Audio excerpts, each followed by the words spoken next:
Hello, everyone. This is our introduction to Fortran. So the first thing we're going to go over is the history of Fortran. So Fortran was developed in the 1950s by John Backus and a team at IBM. Before this, languages tended to not be standardized between different computer architectures, and so there's starting to become a lot of pressure to increase the portability of programming languages. That, as well as, is usually very complicated of for programming languages. So Fortran was meant to become more portable, have higher level abstraction, make the coding process easier. So Fortran came out because with Fortran 1 came out in 1957, and it added a compiler which made the coding process easier. It added portability and everything else that was asked for. Well, most things. It also added some key features. So Fortran 1 introduced high-level abstractions, which enabled programmers to work intuitively with mathematical formulas. And included with abstractions, we added variables, which were meant to represent different things or different data type or different data, which were represented by data types such as integers, characters, logical operators, and also interestingly enough, complex numbers were also introduced as a primitive data type, and these were useful because facilitating complex scientific calculations. Again, its portability was a massive game changer as well. And Fortran also set the precedence for future programming languages. You'll notice a lot of features in Fortran would be included in future languages. Fortran's evolution, so it started with, well, it didn't start with, but in 1977, Fortran 77 introduced improved control structures and support for character data types. Fortran 90 included or brought in dynamic memory allocation, modular programming, and powerful array operations. And this was an example of Fortran being very adaptable, including things that were pioneered by languages that came after Fortran being able to be implemented in Fortran. So modern Fortran, so as we described, Fortran did introduce because portability, but in recent years it's mainly had to take in things pioneered by other languages, and this includes object-oriented programming. It doesn't naturally do that. Support for parallel computing and improved compatibility with other languages. And this again is a testament to how adaptable Fortran is, and it does it pretty well because it's still being used today. Next thing we'll be talking about is the basic features and how to use them.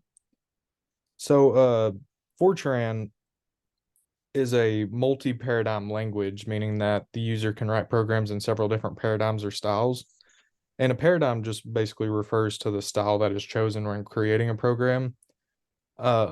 So these paradigms are imperative, procedural, array-oriented, object-oriented, and functional programming. All right, and so imperative programming is a paradigm because where you explicitly lay out each instruction in the order because you want them to be completed.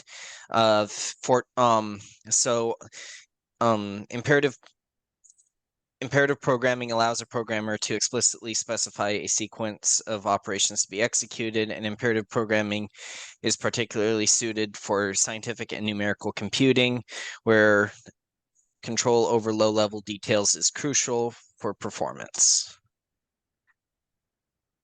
So Hello World is a great example of this. You've all done Hello World before in some sort of programming language, if you've done programming at all.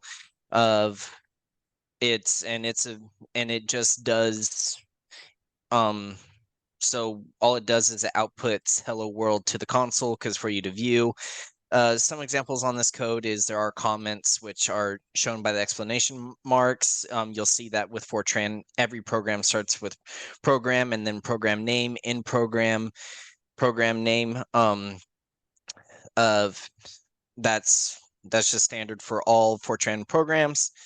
And you'll also notice that write hello world is how you display things to console. The asterisk and comma there, it because just means that it prints default. There's other things you can put in there that changes how things get outputted, but that that just means that it's standard. So the next one we'll talk about is procedural programming. So this is used for organizing code into certain procedures or routines. So in Fortran, procedures are typically subroutines and functions, which we'll go into better depth here in a little bit. But subroutines are blocks of code that perform a specific task to the code, and functions always return a value back to the user.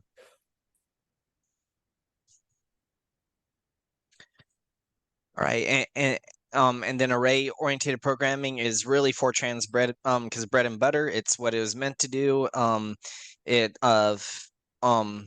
You can basically store a lot of variables in a list, and you can perform different actions on that list.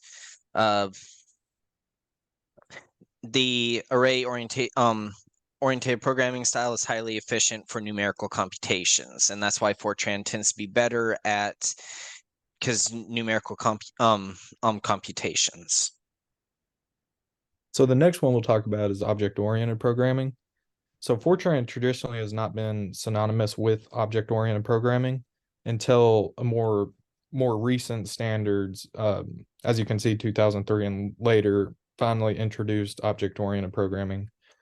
Even though like Fortran offers object-oriented programming, it's still not a traditional one that you would see like in C++ or Java nowadays. But Fortran offers user-defined types, encapsulation, inheritance, and polymorphism, which we'll go into further depth here in a little bit. All right, and so functional programming is characterized by the use of functions that avoid changing the state and mutable data. While Fortran is not typically associated with functional programming, it does support function-like constructs such as subroutines and functions. The next thing we'll talk about is the data types that Fortran offers. So it only has 5 data types, these being integer, real, complex, logical, and the character type. And as you can see from each one, they have a asterisk with a number beside them. And this virtually just specifies how that value will be stored in memory. So for example, the integer *4, it'll be stored in memory with 4 bytes on 4-byte boundaries. And it's pretty much the same for all the other integer types, or for all the other data types in Fortran. All right, and so this is how you can declare and because declare, initialize, and show all the primitive data types. I'm not going to go into too much detail on this, but as you can see, the so from last slide, because you saw star and numbers, those numbers are inside these parentheses, which declare the size. Because exceptions to this is logical, which is just true or false, and therefore always takes up the same amount of bytes. And then complex, which is instead initialized using two real numbers, one because representing real or like an actual real number, and then the other one representing an imaginary number. And Fortran's sort of interested in that way. I will add in also that the character data type, if you saw on the last slide, you had character, which is technically the character *1 data type, which is virtually just, it holds one character for the most part. So it is stored on 1 byte, it is stored in memory with 1 byte on 1 byte boundaries. But then you also have the character *n data type, which is virtually used for character strings of unknown length. So it holds a string of n characters where n is greater than 0.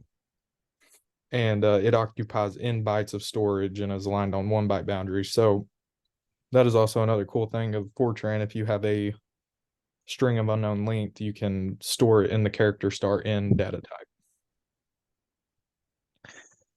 The next thing we'll talk about is the operators and control flow. So effective control flow mechanisms and operators are pivotal for creating robust and dynamic applications. And Fortran offers conditional statements and loop structures to. All right, and so statements enable programs to respond intelligently to different scenarios, adapting their behaviors based off specific conditions. If statements provides a structured way to implement these decision-making processes, basically branching paths in a program execution. One great application of this is because it's any sort of weather application. So there are many pros and benefits to using conditional statements, these being adaptability, readability, logical structure, and decision trees. So they provide adaptability by allowing the program to adjust its behavior dynamically based on changing circumstances. The code also becomes much more readable and comprehensible. And this aids not only in development, but also in maintenance. It also improves the logical structure to allow the code to flow more intuitively and facilitate understanding. And then they also guide the program along different branches depending on the input or data conditions. All right, so here's an example because of how to implement if-else chains. They're pretty much similar. There's some or similar to other languages. There are some syntax difference. You'll notice the then after the conditional statement. But other than that, it's really the same as you would do an if-else in say like C++ or something like that. So the next thing we'll talk about are the loop structures. So they enable code blocks to perform tasks efficiently and systematically. Loops mimic real life repetitive actions, allowing execution of a set of instructions multiple times. And Fortran has two primary loop structures, the do loop and the do while loop. So the do loop acts as a mechanism for iterating through a specific range of values. It performs a task a predetermined number of times. For example, if the user set the conditions to do I equals 1 to 5, the program will iterate through the loop 5 times, executing the specified task within the loop each time. And the do while loop, and also the do loop in Fortran kind of acts as a for loop in C++ or Java or any other language. That's kind of what it is built like and kind of what it does in that sense. But the do while loop operates based on a condition. So it continues to iterate as long as the specified condition holds true. And then an example of this would be do while I is less than or equal to 6. And so as long as the condition I is less than or equal to 6 holds true, the program will iterate through the loop. All right, and so some pros of the loop structure, because include efficiency, flexibility, readability, and dynamic iteration. We have some more information below this, because on the specifics of why. But to name off a few, loops enhance performance by automating repetitive tasks and reducing redundancy in code. They also have the ability to dynamically control the number of iterations based off the conditions. Offers a powerful tool for creating adaptive algorithms in code. Here's an example of coding a loop. In this case, this is about the closest you can get to a for loop, but it's a do loop because Fortran doesn't have because for loops, but you'll notice that it's pretty much structured the same. There's a few syntax differences. You don't do semicolons because in between the I equals 1 and array size like you would in C++, and you would normally have an iterator with that as well. In this case, you don't need an iterator. You just have an initial value and the size or the number it goes up to, which in this case is the array size. In this code overall, it just displays an array, squares all the values in it, and then displays the squared array. So the next thing are the expressions. So expressions in Fortran play a crucial role in performing computations and making logical decisions. And Fortran offers many different kinds, including arithmetic, character, logical, and relational expressions. So arithmetic because expressions are basically because what you do in math all the time. It's plus, minus, divide, multiplication, division, and exponents or exponentiation. And this just allows you to manipulate numerical values and just provides a foundation for numerical calculations within a computer program. The next one is the character expressions. So they deal strictly with string manipulation, and they use the double double backslash, um, and they compare using relational operators, and they are commonly used when working directly with textual data.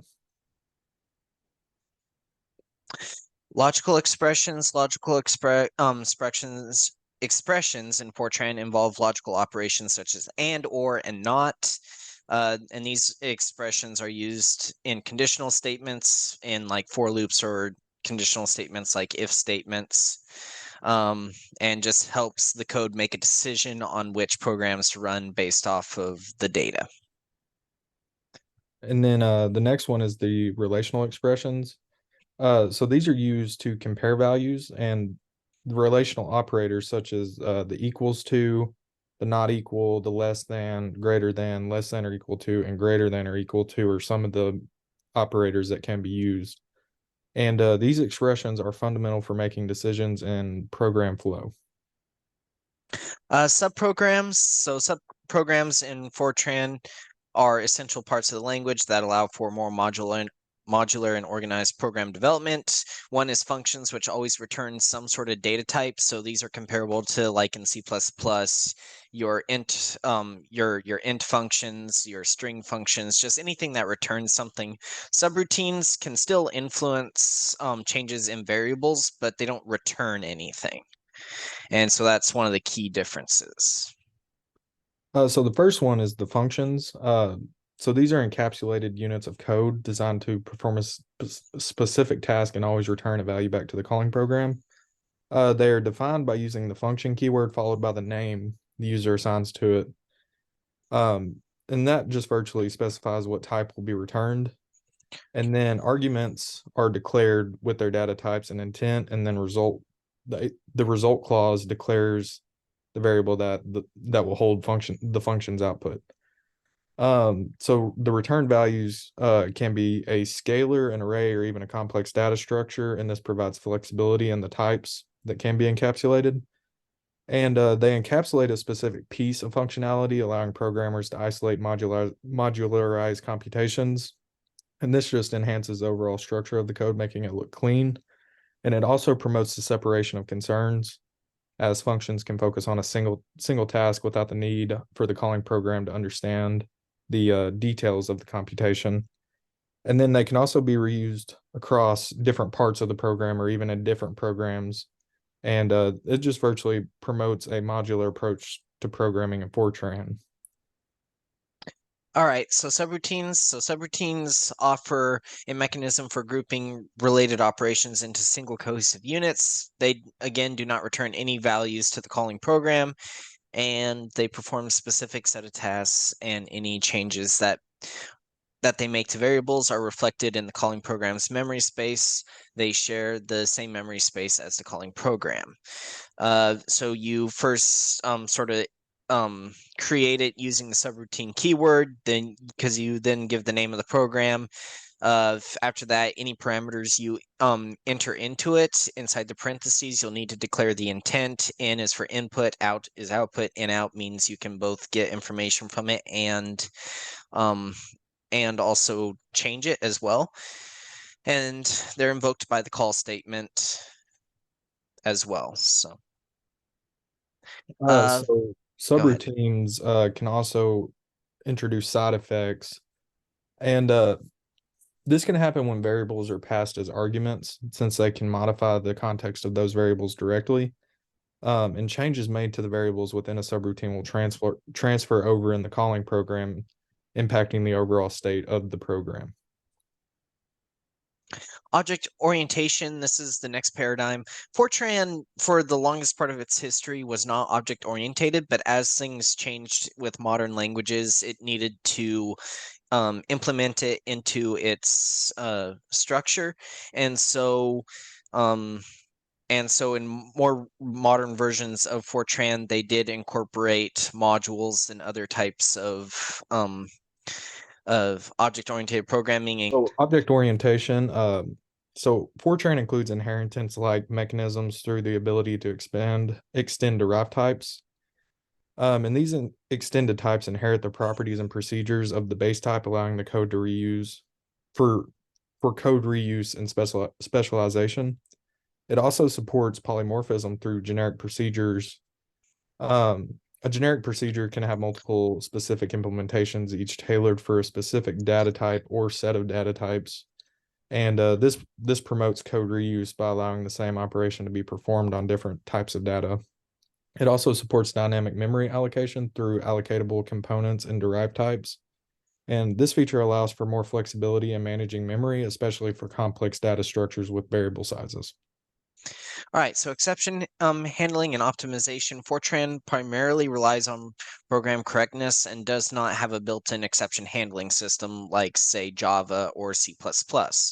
Um, Fortran compilers provide various optimization flags to exchange program performance. Common optimization flags include -01, -02, and -03, each of which indicates different levels of optimization. Optimization levels come with trade-offs in terms of compilation time and the size of the code being written. It is crucial to balance them based off the specific needs of the program. So the next thing we'll talk about is the medium implementation, which we chose to do a quick sort. All right, so the quick sort, you guys all heard about it. It's a fast sort of meaning its average case and best case is in login.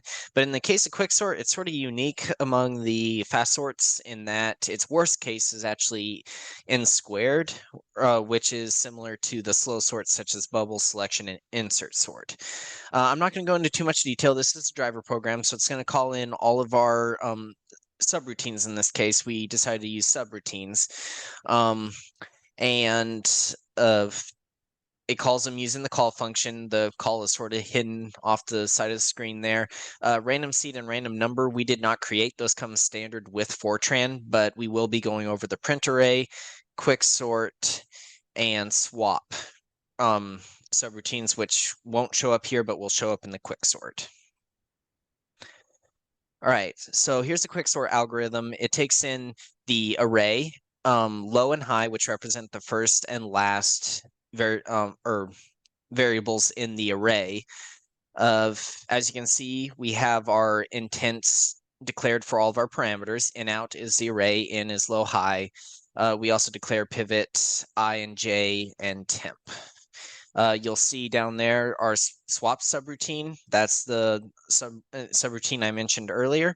And we'll be going over that soon. But overall, how the quicksort works is it finds a pivot, which will sometimes be in the middle or usually in the middle, but you can declare it to be a specific one.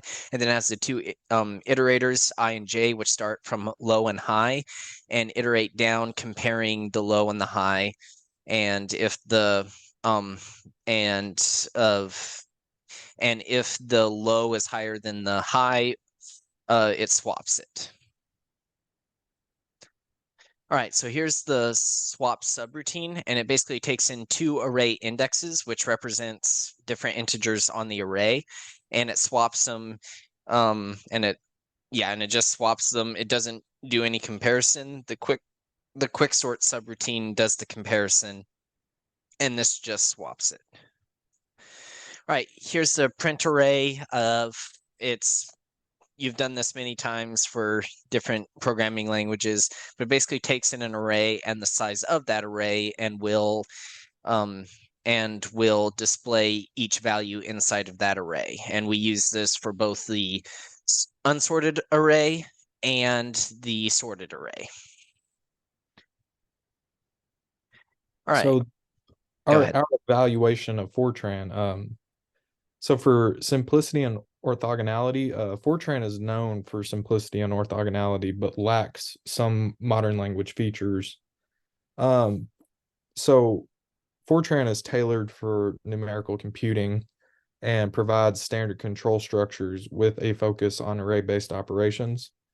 And in terms of data types, Fortran offers a rich set of data types from integers to complex numbers. And it is designed for efficiency and numerical computations. And its syntax may seem less intuitive for developers of modern languages, but that also can help out in some situations. And the newer standards introduce features like modules and derived data types, improving Fortran's support for abstraction. And Fortran is highly expressive for mathematical concepts, but may be limited in general purpose programming expressiveness. And in terms of type checking, Fortran employs static typing, aiding in early error detection during compilation. And as stated earlier, for the exception handling, it strictly relies on um, program correctness, and it doesn't have like really any built-in exception handling. And it's considered less elegant than modern exception handling mechanisms. And for the restricted aliasing, Fortran lacks explicit support for aliasing restrictions, potentially posing challenges in integration with other languages. So here are our sources. The full citations will be on the report, but these are the URLs because if you want to take a look at them. But thank you for watching, and I hope your guys' presentations go well. Have a good day.